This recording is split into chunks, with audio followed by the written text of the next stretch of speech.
yung mga supporters ni Duterte na yung iba ay halos dito natulog So kanina nga po yung iba ay tinanong ko at kung anong oras sila nagsimula. Madaling araw pa lang daw po nandito na sila. Kaya yung iba kitang-kita nyo naman po, wala pa pong alas 7:30 ng gabi. Yung iba ay tulog na po. Grabe yung mga supporters po ni Duterte, talagang dito talaga sila matutulog.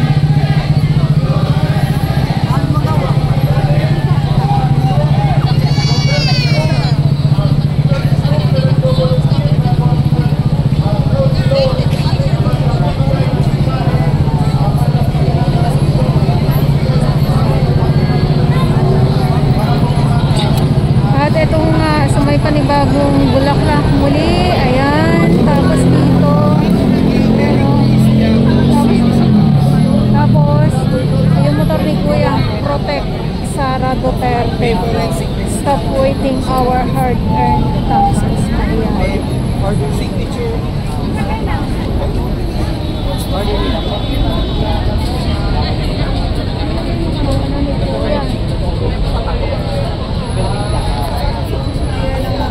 sa motor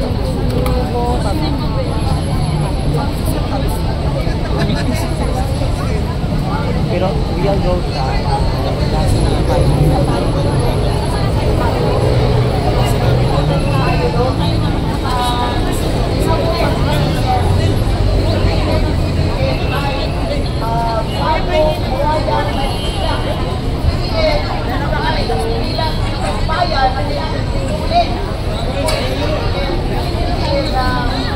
Tatay may rose.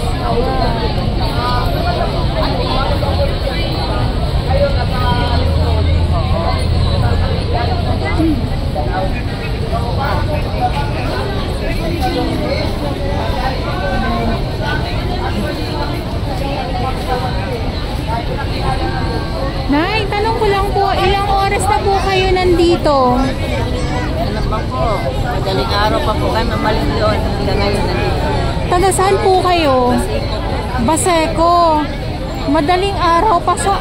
Hindi po kayo uuwi? Ha? Hindi po kayo uuwi? Hindi. Dito na din po kayo matutulog. Sinong kasama mo, Nay? Marami kayo. So mga taga Baseco pala ito.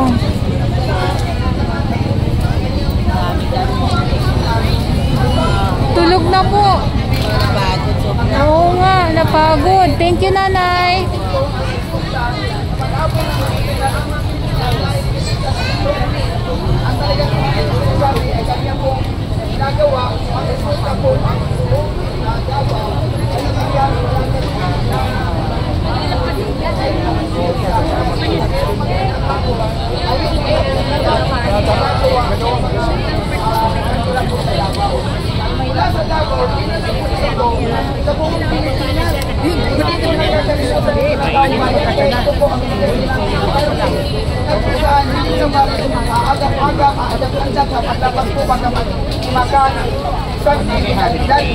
Pero dahil nga po sa advokasya ng Duterte, nakikita po natin na ang may natatakot lang sa Duterte, walang iba. Kundi, yun lang po ang kriminal magawa po ng ayon sa batas. Ito po, ano ng Duterte. Ligasiya po ng Duterte. Nabaliktang sa ngayon, nakasaan sa kanyang panunukulan ay walang iwang. So lahat dito, ito yung mga natanong ko, mga taga Baseco. So yung iba ay hindi sila uuwi. Ayan, so mabalik tayo. So lahat yung mga nandito, yung iba ay mga taga Baseco. So madaling araw pa lang nandito na sila. At sabi nga nito ni Nanay ay walang uwian daw. Matindi ang suporta nila sa Duterte. Kay Madam Sara Duterte po. Ayan. Grabe. Yeah, so magandang gabi po sa inyong lahat. Ayan. Okay. ating ipakita na responsable tayo, okay? Magtipon-tipon muna kayo dito at bago tayo mag-break, ay may inantay tayo magsasalita na isang councilor o dating councilor. Pakipalapit na po dito. Maraming salamat sa nagbibigay voluntaryo ng mga tubig at pagkain. Walang humpay, nakabutihan loob ng mga Tubig, mayat-maya ang dating at pagkain. Ang bayanihan at diwa ng pagtutulungan ng mamamayang Pilipino. Muna pa ang councilor na magsasalita. Mayroon po tayong mga guidelines. Dahil ito ay mini program lang. Number 1, hanggat maaari po, mga kapatid at mga kababayan, iwasan natin ang pagmumura. At allowed lang po na gumamit ng pagmumura. Walang ibang idol natin. Tatay Digong, kasi bagay na bagay tayo tanggap ng sabay ng Pilipino. Ang kanyang mga pagmumura. PI pwede. Okay. Pwede, PI muna. Okay.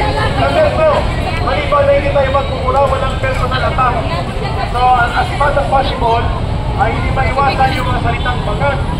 Adikto, so, kung pwede kami hindi pa natin. Okay. At hindi tayo gumamit ng mga pinakakaya o nakakaikontrol sa salita. Kasi ang ating pag-iipon ay mapayapa, responsable, at hindi sa lahat, mayroon tayong prayer meeting. So, mapanalangin tayo. Okay? Number 3, may announcement music band na kung pagod na ngayon, bumawal ang umupo at magka-tumabi-tabi at share some water, share some space with a friend. Okay? Naka-stress mo po yung ito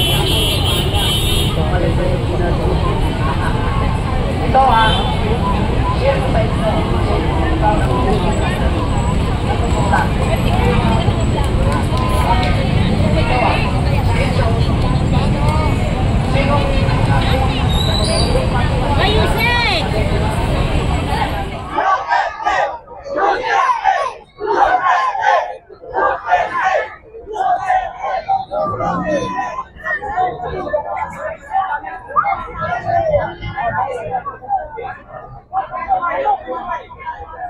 Nagkasigawan na naman po ng biglaan.